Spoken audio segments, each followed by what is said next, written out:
with their lives. But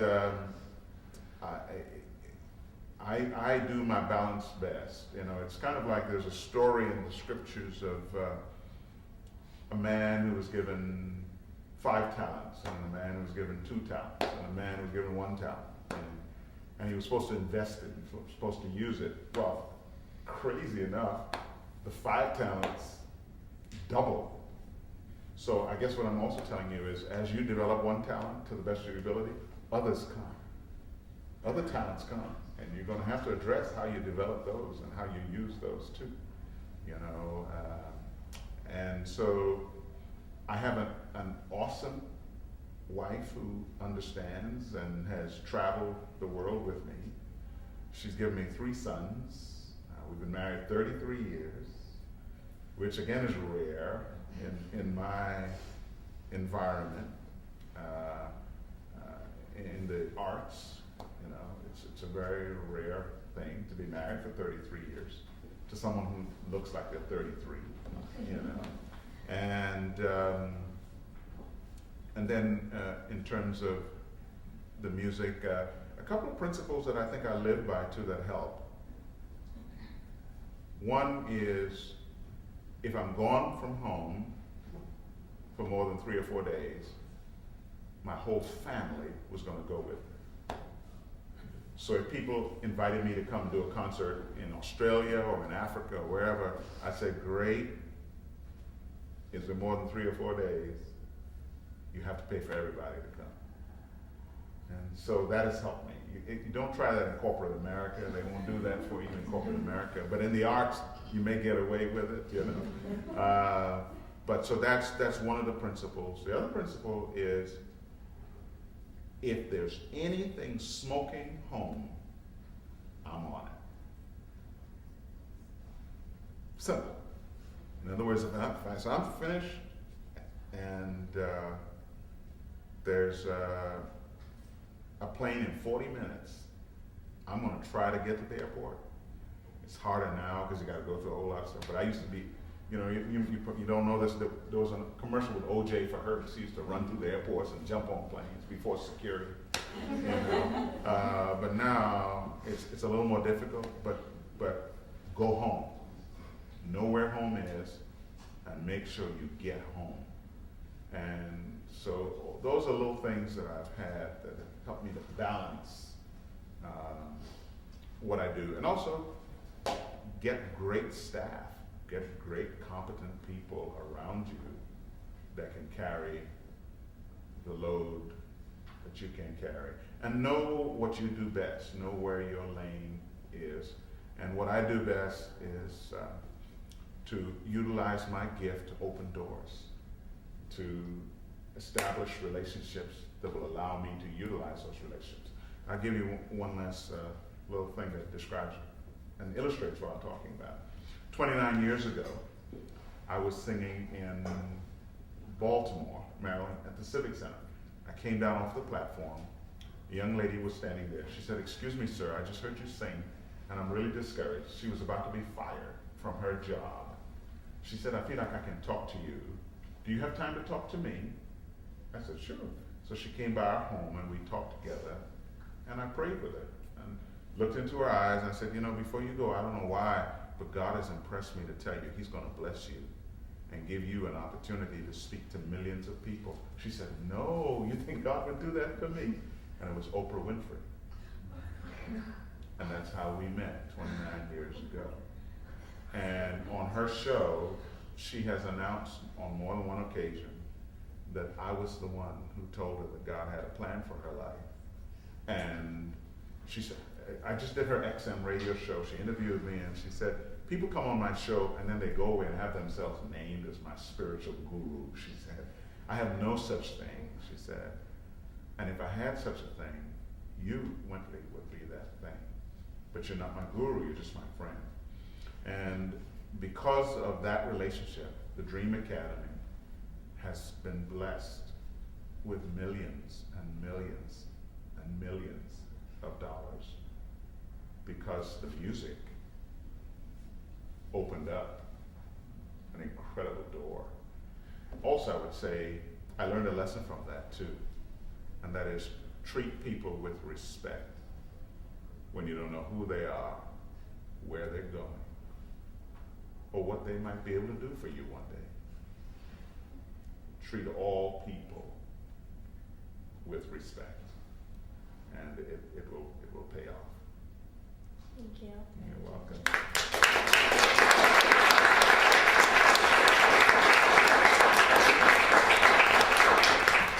Oh, okay. All right. Well, yeah, I'm going to try to. Let's see. Let's see if this works. Yeah. I'm going to tell you something about the Negro spiritual.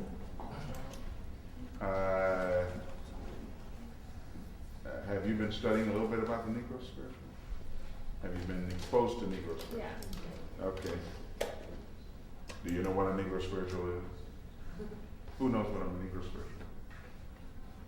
All right. Negro spiritual was a form of music written by slaves to express their love for God and their faith.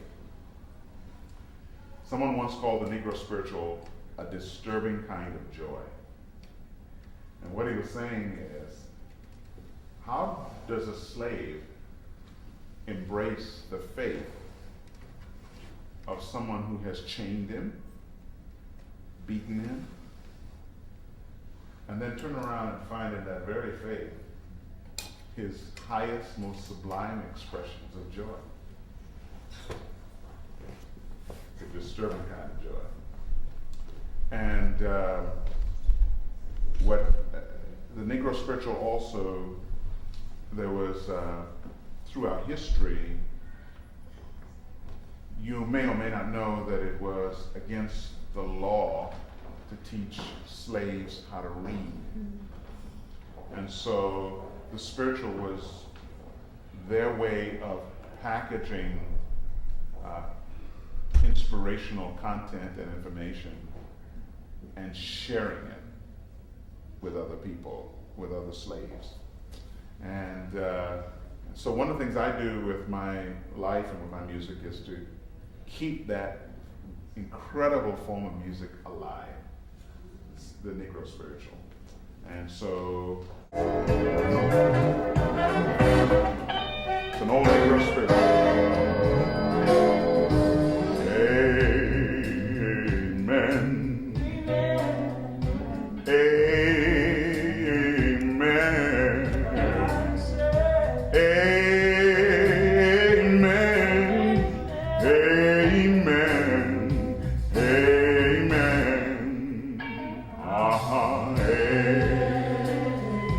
Listen to my story. It's the story about my Jesus. Amen. Amen. Amen. See the little baby, amen, wrapped up in a manger on Christmas morning.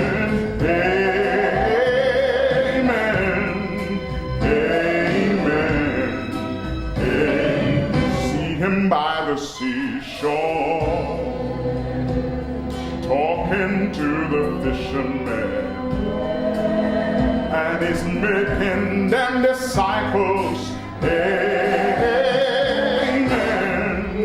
Amen. Riding through Jerusalem, amen, waving palm branches in all pomp and splendor. Amen. Amen. Amen.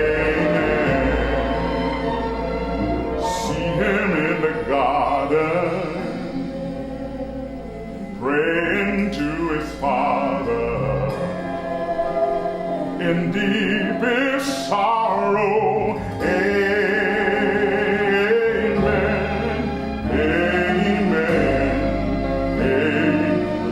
Before Pilate, then they crucified him.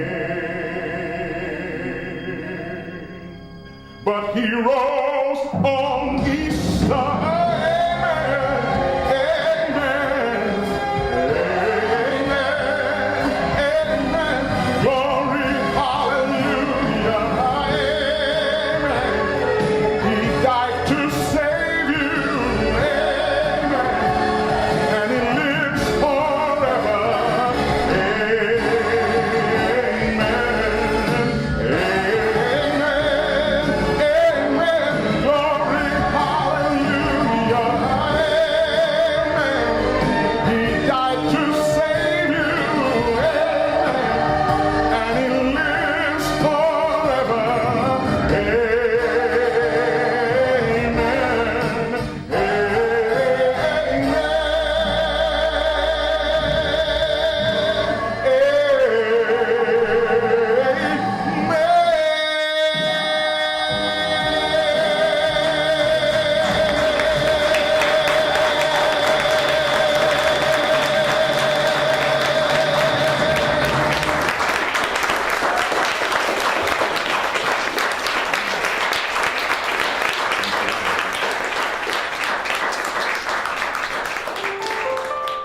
So that's called a Negro spiritual.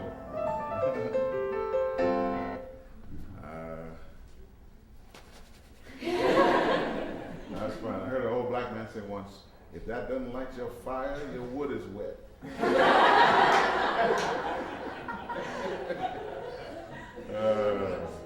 Now, how's the time coming? It is time. Well, it has been a privilege to be with you and to share with you, and I'm glad we got the phone to work. And continue to follow your dreams. When I was like some of you, I didn't grow up in a strong, beautiful family. I didn't have a family. As a matter of fact, my most important dream in life was not my music or my career. My most important dream in my life was to build what I didn't have as a child, and that was a family.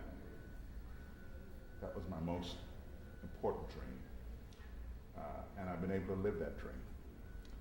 And because I wasn't born in a very strong, intact nuclear family,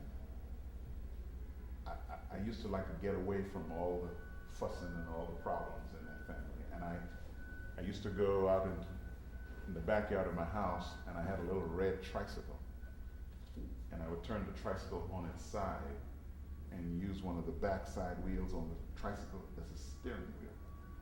And I would sit there for hours with my eyes closed, and I would dream. And I would dream that I was driving all over the world and flying to all over the world and meeting important people when I was 5, 6, 7 years old. And when we moved to Montreal, Canada, I grew up in Montreal.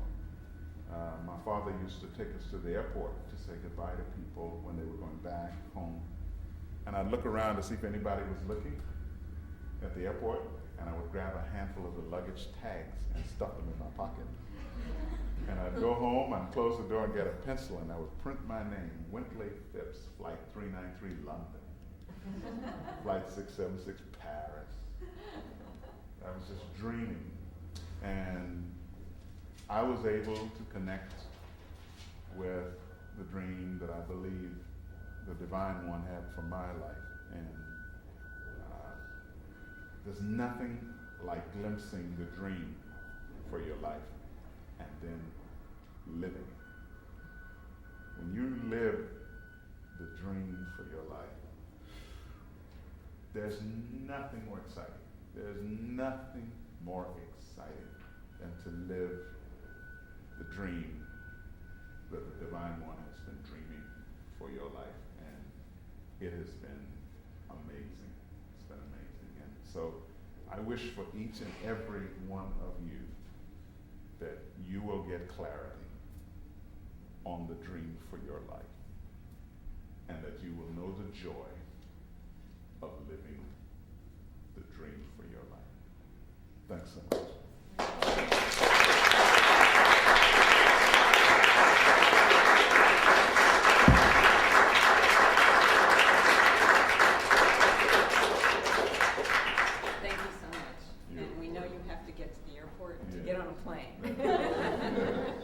Thank you for stopping and spending time with our students.